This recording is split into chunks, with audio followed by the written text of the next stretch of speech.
চাঁদা তুলছে। এটার জন্য রাজ্যের নির্দেশের কোনো প্রয়োজন নেই। রাজ্য যদি বারবার এরকম স্কুলের বাচ্চা নয়, যারা নিযুক্ত হয়েছিলেন তারা সকলে উপস্থিত হয়েছে। আমরা একটুখানি উপস্থিতি জেনে নেব, সাংবাদিকদের কাছে আগ্রহ প্রকাশ করব।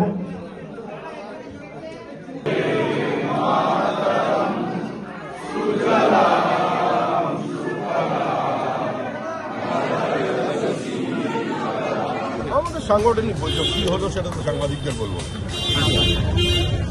আর এইসব বিষয় নিয়ে আলোচনা বলবো না, সম্পূর্ণই সাংগঠনিক। আপনাদের বলতে পারলে আমি খুশি হতাম, কিন্তু দলের শৃঙ্খলা আমাকে আপনাকে বলতে দিচ্ছে।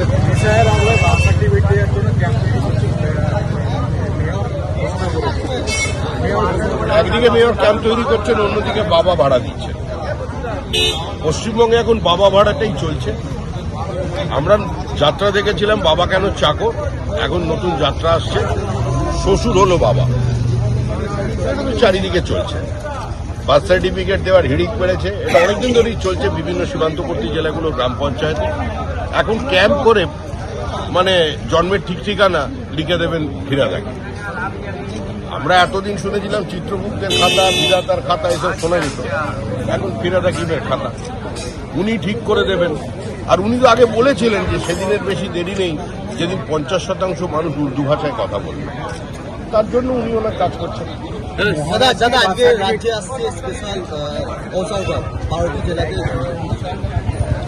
আমরা তো কালকেও বলেছি, আমি আজকেও বলছি, সারা ভারতবর্ষে যে 12টা রাজ্যের এসআইআর হচ্ছে তার সঙ্গে পশ্চিমবঙ্গের মৌলিক পার্থক্য আছে।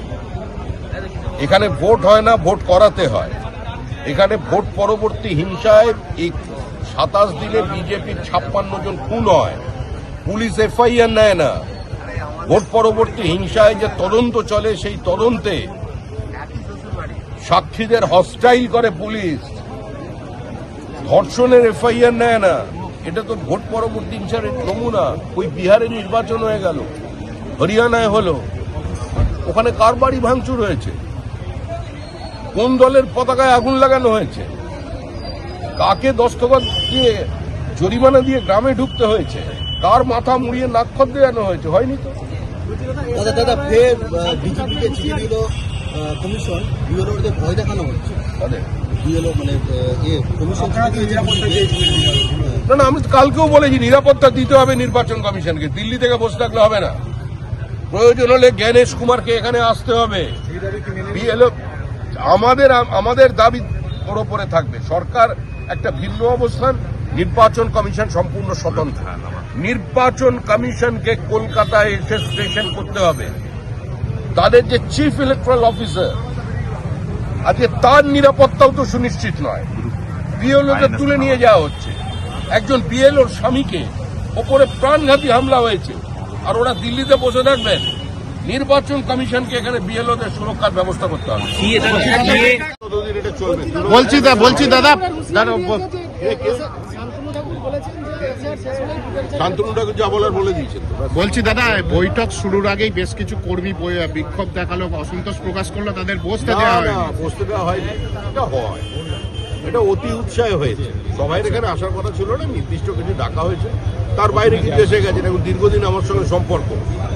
আপনাকে উঠে আসতে হলো, দেখলাম উঠে এসে আপনি তাদের সঙ্গে কথা বলে নিয়ে গেলেন।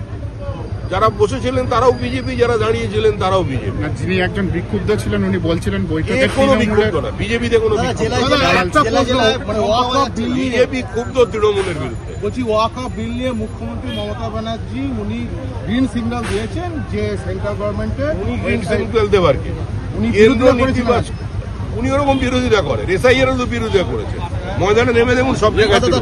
আজকে আমাদের সাংগঠনিক বৈঠক ছিল এবং সারা আমাদের হুগলি সাংগঠনিক জেলার সমস্ত মণ্ডল সভাপতি থেকে শুরু করে যে সমস্ত কার্যকর্তাদের ডাকা হয়েছিল, সবাই এই শীতের দিনেও বিভিন্ন প্রান্ত থেকে এসেছে, সকাল 10টার মধ্যে পৌঁছে গেছে।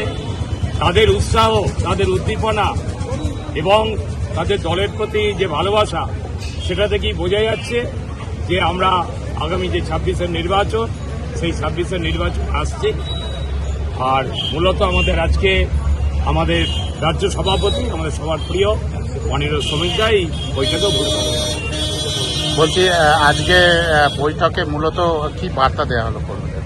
মূলত বার্তাটা টোটালটাই সাংগঠনিক, মানে সংগঠনের কাজ আরো বৃদ্ধি করা, আরো মানুষের কাছে যাওয়া, এটাই আমাদের রাজ্য সভাপতি আসার পর বন্দে মাতরম গান শুরু হয়েছিল, কয়েকজন কর্মী দেখলাম অসন্তোষ প্রকাশ করছে, তাদের ডেকেও বসতে দেওয়া হয়নি। অসন্তোষ কিছু না, এই মিটিংগুলো আমাদের একটা ক্রাইটেরিয়া থাকে, আগে কাকে আসতে হয় সেটা বলা হয়।